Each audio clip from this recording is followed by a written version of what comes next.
All right, we're going to insert the tank.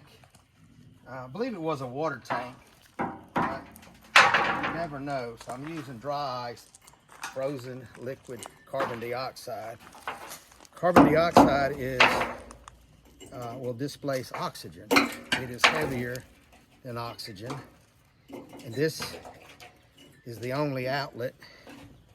So carbon dioxide is like filling a glass with water. It's going to fill up from the bottom to the top and it stay in the tank. The oxygen is escaping. Even if there is a flammable substance in there with no oxygen, it's safe.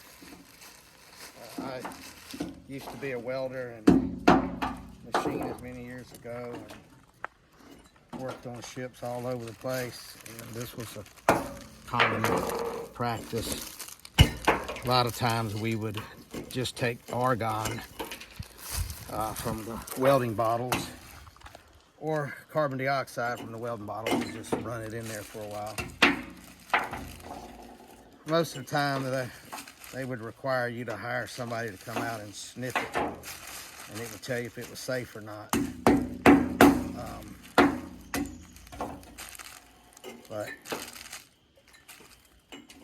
this is the safest method I know. Now you can just fill it with water, but as soon as I start slicing it open with the side grinder, I'm going to have water coming out all over me and a big mess.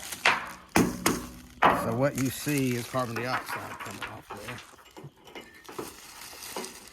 This is 4 pounds.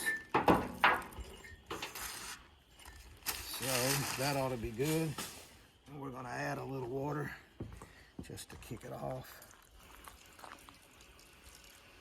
Oh, I can hear it. You can hear it, yeah.